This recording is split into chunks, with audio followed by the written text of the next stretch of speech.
नमस्कार, स्वागत है आप सभी का खबर 24 न्यूज़ चैनल के इस खास कार्यक्रम बापू और उनकी आज़ादी में।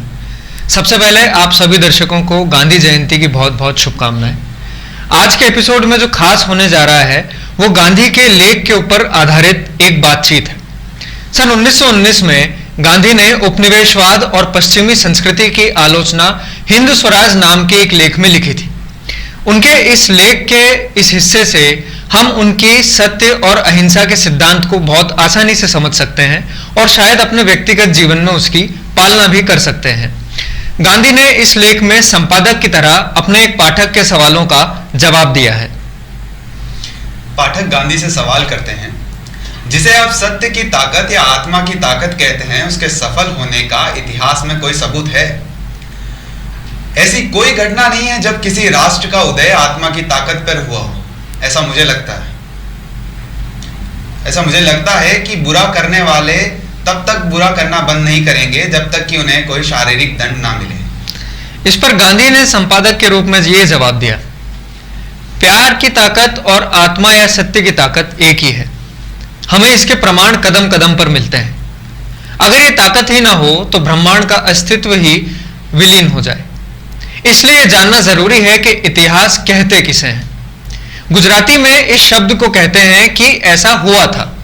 अगर इतिहास का यही मतलब है तो फिर बहुत सारे सबूत दिए जा सकते हैं, लेकिन अगर इतिहास को सिर्फ राजा या शासक ने क्या किया वही माना जाए तो फिर आत्मबल या सत्याग्रह के कोई प्रमाण नहीं दिए जा सकते।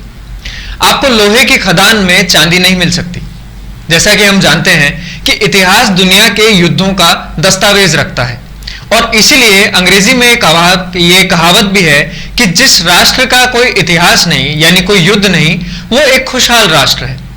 राजा कैसे रहे, वो एक दूसरे के दुश्मन कैसे बने और उन्होंने एक दूसरे का खून कैसे किया, ये आपको इतिहास में तारीख समेत मिल जाएगा। और अगर दुनिया में सिर्फ यही सब हुआ है तो ये दुनिया कब की खत्म हो जाती। अगर ब्रह्मांड की कहानी सिर्फ युद्धों से भरी होती तो आज एक भी आदमी जिंदा नहीं मिलता। जो लोग किसी के खिलाफ लड़े वो गायब हो गए, जैसे ऑस्ट्रेलिया के मूल लोग, जिनका शायद ही कोई आदमी घुसपैठियों से बचा होगा। इस बात पर गौर करें, इन मूल लोगों ने आत्मबल का इस्तेमाल अपनी रक्षा के लिए नहीं किया और इस बात को समझने के लिए किसी दूरदृष्टि की भी जरूरत नहीं है कि ऑस्ट्रेलियाइयों का भाग्य भी वही होगा जो उनके पीड़ितों का हुआ था। जो तलवार चलाते हैं वो तलवार से ही मरते हैं। हमारे यहाँ कहावत है कि तैराक पानी में अपनी कब्र ढूंढ ही लेता है। यह तथ्य अपने आप में इस बात को साबित करता है कि इस धरती पर अगर आदमी जिंदा है तो वो शस्त्र की ताकत से नहीं बल्कि सत्य और प्रेम की ताकत से जिंदा है। इसलिए इसकी सफलता का सबसे बड़ा और सबसे निर्दोष प्रमाण या सबूत इस तथ्य से मिलता है कि दुनिया में युद्ध होने के बावजूद लोग इसमें जिंदा हैं। हजारों या यूं कहूं कि कई हजारों लोग इस ताकत पर अपने अस्तित्व के लिए निर्भर हैं। इस ताकत के इस्तेमाल से लाखों परिवारों के रोजमर्रा के झगड़े सुलझ जाते हैं। कई सौ राष्ट्र शांति से रहते हैं। इतिहास इस तथ्य को ना तो दर्ज करता है और ना ही करना चाहता है। इतिहास असल में इस बात को दर्ज करता है कि दुनिया में प्रेम की ताकत या आत्मबल के काम में कहां रुकावट आई। दो भाई लड़ते हैं या उनमें से एक पश्चाताप करता है और अपने अंदर के प्रेम को फिर से जगाता है। दोनों फिर से प्रेम से जीने लगते हैं। कोई इस बात को नहीं लिखता, लेकिन अगर यही दो भाई वकीलों के दखल से या किसी और कारण से हथियार उठा लेते हैं या कानून के पास जाते हैं, जो कि अपने आप में एक निर्दयी शक्ति को प्रदर्शित करता है, तो उनकी यह हरकत तुरंत अखबार में छप जाएगी। पड़ोसी उनके बारे में बातें करने लगेंगे और फिर वो इतिहास बन जाएगा। और जो परिवारों और समुदायों के सत्य है वही राष्ट्र का सत्य है। इस बात को मानने के पीछे कोई कारण ही नहीं है कि परिवार के कानून कुछ और हैं और राष्ट्र के कानून कुछ और। इतिहास तब प्रकृति में कहां रुकावट आई सिर्फ उसको दर्ज करता है, एक दस्तावेज बन जाता है। आत्मबल जो कि प्राकृतिक है वो इतिहास में दर्ज नहीं होता। आप जो कह रहे हैं उसके हिसाब से यह स्पष्ट है कि इतिहास में इस तरह के सत्याग्रह का कोई प्रमाण नहीं है, इसलिए सत्याग्रह को समझना जरूरी हो जाता है। अगर आप इसे विस्तार से समझा सकें तो बेहतर होगा। सत्याग्रह अपने अधिकारों की रक्षा के लिए खुद पीड़ा झेलने का एक तरीका है। यह विरोध के लिए हथियार उठाने से बिल्कुल अलग है। जब मैं वो चीज करने से मना करता हूं जो मेरे जमीर के खिलाफ है, तो मैं सत्याग्रह या आत्मबल का प्रयोग करता हूं। उदाहरण के लिए, आज की सरकार ने ऐसा कोई कानून पास किया जो मेरे ऊपर भी लागू होता है। मुझे वो पसंद नहीं आया। अगर मैं हिंसा का इस्तेमाल करके सरकार के कानून का खंडन करता हूं, तो मैं शारीरिक बल का इस्तेमाल कर रहा हूं। अगर मैं कानून की पालना नहीं कर रहा हूं और बदले में जो भी सजा है वो भुगत रहा हूं, तो मैं आत्मबल का प्रयोग कर रहा हूं। इसमें खुद के बलिदान की जरूरत पड़ती है। तब तो आप कानून का अपमान कर रहे हैं। यह तो विश्वासघात कहलाएगा कि हम तो हमेशा से कानून की पालना करने वाले नागरिक रहे हैं। एक आदमी जो अपने अंदर के आदमी को पहचान लेता है, जो सिर्फ ईश्वर से डरता है, वो किसी और से नहीं डरता। आदमी के बनाए कानून जरूरी नहीं कि उसे बांध रहे हैं। यहां तक कि सरकार भी हमसे ऐसी किसी चीज की उम्मीद नहीं करती। वो ये नहीं कहती कि तुम ऐसा करो, बल्कि वो कहती है कि अगर तुम ऐसा नहीं करोगे तो हम तुम्हें सजा देंगे। हम इतने ज्यादा धंस चुके हैं इस चीज के अंदर कि हम ये मानने लगे हैं कि ये हमारा कर्तव्य है और हमारा धर्म है कि कानून जो कहता है वही करना है। अगर आदमी को यह एहसास हो जाएगा कि अन्यायी कानून को मानना इंसान होना नहीं है, तो मुझे लगता है कि कोई जबरदस्ती उसे बांध नहीं सकता। स्वशासन या हिंद स्वराज की यही चाबी है। आपने जो कहा उससे मैं समझता हूं कि सत्याग्रह कमजोर आदमी के लिए तो शानदार हथियार है, लेकिन जब वो मजबूत हो जाएंगे तो शायद वो भी हथियार उठा ले। ये बेहद भद्दी अज्ञानता है। सत्याग्रह यानी आत्मबल का कोई सानी नहीं है। ये हथियारों की ताकत से कई गुना ऊंची है। तो फिर इसे सिर्फ कमजोर का हथियार कैसे माना जा सकता है? शारीरिक बल का इस्तेमाल करने वाले लोग इस बात से अनजान हैं कि सत्याग्रह के लिए कितनी हिम्मत की जरूरत पड़ती है। आपको क्या लगता है, कहां ज्यादा हिम्मत की जरूरत पड़ती है? किसी को तोप के पीछे खड़े होकर टुकड़े टुकड़े करके उड़ाने में, या फिर मुस्कुराते हुए तोप के सामने खुद के टुकड़े करवाने के लिए खड़े हो जाने में? सच्चा योद्धा जो मौत को अंतरंग मित्र की तरह अपने साथ रखता हो, या वो जो दूसरों की मौत पर काबू रखता हो, इन दोनों में से कौन है? मेरा यकीन मानिए कि जिस आदमी में साहस और पुरुषार्थ नहीं है, वो कभी सत्याग्रही नहीं हो सकता। हालांकि मैं ये मानता हूं कि एक आदमी जो शारीरिक रूप से कमजोर है, वो भी इसमें भाग ले सकता है। एक आदमी भी इसे कर सकता है और लाखों लोग मिलकर के भी इसे कर सकते हैं। आदमी और औरत दोनों इसमें भाग ले सकते हैं। इसमें सेना जैसे प्रशिक्षण की जरूरत नहीं पड़ती, या इसके लिए किसी मार्शल आर्ट को सीखने की भी जरूरत नहीं पड़ती। सिर्फ दिमाग पर काबू पाने की जरूरत पड़ती है। और जब कोई योद्धा अपने दिमाग पर काबू पा लेता है, तो वो इंसान जंगल के राजा की तरह आजाद हो जाता है और उसके दर्श मात्र से ही दुश्मन उसके ठंडे पड़ जाते हैं। सत्याग्रह दो धारी तलवार है। इसे कैसे भी इस्तेमाल किया जा सकता है। यह उस आदमी को भी दुआएं देती है जो इसका इस्तेमाल करता है और जिसका इस पर इस्तेमाल होता है। बिना खून की एक बूंद गिरे भी यह बहुत दूरगामी परिणाम देती है। लेकिन यह अजीब है कि आप इसे सिर्फ कमजोर का ही हथियार मान बैठे हैं। आप कहते हैं कि सत्याग्रह भारत की खासियत है। क्या भारत में कभी तोपों का इस्तेमाल नहीं हुआ है? साक्ष्यों के हिसाब से आपके मत में भारत का मतलब इसके सिवा और कुछ नहीं है कि भारत का मतलब है कुछ एक राजा। लेकिन मेरे हिसाब से इसका मतलब है कि लाखों भरपूर लोग जिनके ऊपर हमारा और राजाओं का अस्तित्व निर्भर है। राजा हमेशा अपनी राजसी हथियारों का इस्तेमाल करेगा। ताकत का इस्तेमाल करना उसके खून में है।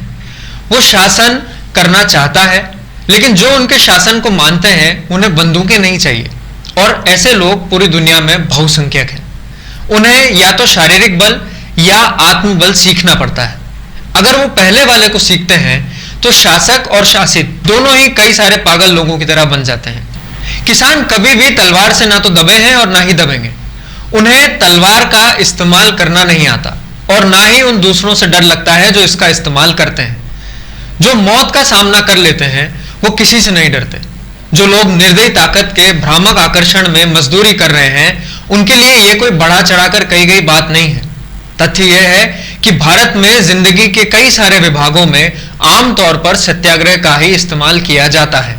हम अपने शासक का समर्थन करना बंद कर देते हैं। अगर वो हमें परेशान करते हैं तो यही सत्याग्रह है। मुझे एक घटना याद आती है। जब एक छोटी सी रियासत में गांव वाले राजा की किसी बात से नाराज हो गए थे, तब उन्होंने तुरंत गांव खाली करना शुरू कर दिया था। राजा परेशान हुए, उसने लोगों से माफी मांगी और अपना हुक्म वापस ले लिया। ऐसी कई घटनाएं भारत में हुई है। हिंदू स्वराज तभी संभव है जब सत्याग्रह ही लोगों के मार्गदर्शक की ताकत बने। दूसरा कोई भी शासन भारी शासन ही होगा। आपने जैसा कहा उससे ऐसा प्रतीत होता है कि सत्याग्रही बनना कोई छोटी बात नहीं है। अगर ऐसा है तो मैं चाहूंगा कि आप हमें समझाएं कि एक सत्याग्रही कैसे बना जा सकता है। एक सत्याग्रही बनना बहुत आसान है, लेकिन यह उतना ही मुश्किल भी है। मैं एक 14 साल के लड़के को जानता हूं जो सत्याग्रही बना है। मैं कई बीमार लोगों को भी जानता हूं जो ऐसा कर रहे हैं, और साथ ही मैं कई ऐसे शारीरिक रूप से मजबूत और खुशहाल लोगों को भी जानता हूं जो सत्याग्रह को अपना नहीं पा रहे हैं। एक लंबे अनुभव के बाद मुझे ऐसा लगता है कि जो सत्याग्रही बनना चाहते हैं ताकि वो अपने देश की सेवा कर सकें, तो उसके लिए उन्हें शुद्धता को अपनाना होगा, गरीबी को स्वीकार करना होगा, सत्य की राह पर चलना होगा और निडरता विकसित करनी होगी। शुद्धता सबसे बेहतरीन संयम है, जिसके बिना मन दृढ़ नहीं बन सकता। एक आदमी जो अशुद्ध है वो अपनी शक्ति खोता है और डरपोक और पोंगा बन जाता है। वो आदमी जिसके दिमाग में सिर्फ जानवरों जैसी धुन चढ़ी होती है, उससे किसी बड़े कदम की उम्मीद नहीं की जा सकती। उससे कई सारी घटनाओं से साबित किया जा सकता है। तो फिर यह सवाल उठता है कि एक शादीशुदा आदमी क्या करे, और वैसे इस सवाल की जरूरत पड़ती भी नहीं है। जब एक पति और एक पत्नी अपने जुनून को शांत करते हैं तो उसे जानवरों के से संतोष से कम नहीं माना जा सकता। ऐसा संतोष सिवाय अपनी वंश को आगे बढ़ाने के लिए किया जाने के अलावा पूरी तरीके से वर्जित माना जाना चाहिए। लेकिन एक सत्याग्रही को तो इतनी भी कम मात्रा के संतोष को भी छोड़ देना चाहिए, क्योंकि उसे तो संतान की कोई कामना होनी ही नहीं चाहिए। इसलिए एक शादीशुदा आदमी पूर्ण शुद्धता अपना सकता है। और भी सवाल उठते हैं कि कैसे कोई अपनी पत्नी को साथ लेकर चले, पत्नी के अधिकार क्या होने चाहिए, वगैरह वगैरह। लेकिन जो लोग इस शानदार काम में हिस्सा लेना चाहते हैं, उन्हें खुद ही इन पहेलियों को सुलझाना होगा। जैसे शुद्धता जरूरी है, वैसे ही गरीबी भी जरूरी है। आर्थिक महत्वाकांक्षा और सत्याग्रह साथ साथ नहीं चल सकते। जिनके पास पैसा है उनसे यह उम्मीद तो नहीं की जा सकती कि वो अपने पैसे को फेंक दें, लेकिन उनसे यह उम्मीद जरूर की जा सकती है कि वो इसके बारे में जितना साधारण हो सके उतना साधारण हो जाए। उन्हें इस बात के लिए तैयार रहना चाहिए कि सत्याग्रह छोड़ने के बजाय उन्हें अपनी एक एक पाई को छोड़ देना चाहिए। सत्याग्रह को हमने हमारी बातचीत में सत्य की ताकत के रूप में रखा है, इसलिए सत्य की राह पर चलना किसी भी कीमत पर जरूरी है। इसके संबंध में अकादमिक सवाल उठते हैं कि क्या कोई आदमी अपनी जान बचाने के लिए झूठ का सहारा नहीं ले सकता, वगैरह वगैरह। लेकिन ये सवाल उन्हीं के मन में उठते हैं जो झूठ को उचित ठहराना चाहते हैं। जो हर वक्त सच की राह पर चलना चाहते हैं वो ऐसी दुविधा में नहीं पड़ते हैं, और अगर वो फंसते भी हैं तो वो कभी गलत पक्ष लेने से बच जाते हैं। सत्याग्रह निडरता के बिना एक कदम भी आगे नहीं बढ़ सकता। सत्याग्रह निडरता के बिना एक कदम भी आगे नहीं बढ़ सकता। वही लोग सत्याग्रह के पथ पर चल सकते हैं जो डर से मुक्त हो, चाहे फिर वो डर उनके अधिकृत चीजों का, या उनकी झूठी शान का, या उनके रिश्तेदारों, उनके सरकार, उनके शारीरिक घाव, या फिर उनकी मौत का ही क्यों ना हो। तो ये था वो अंश जिसमें बापू ने अपनी सत्य, अहिंसा और सत्याग्रह के बारे में विस्तार से समझाया। उम्मीद करते हैं आपको ये 10 दिन का प्रोग्राम बहुत पसंद आया होगा। फिर भी आप अपनी राय हमें YouTube के कमेंट सेक्शन में लिखकर जरूर साझा कर सकते हैं। तो आप लोगों के बीच ये 10 एपिसोड का कार्यक्रम था बापू और उनकी आज़ादी। आज गांधी जयंती की आप सभी लोगों को शुभकामनाएं। इसी के साथ मैं स्वप्निल जैन, मैं योगेश सोनी, आप लोगों से विदा लेते हैं। ऐसी और खबरों के लिए बने रहिए हमारे साथ खबर 24 न्यूज़ चैनल पर। धन्यवाद।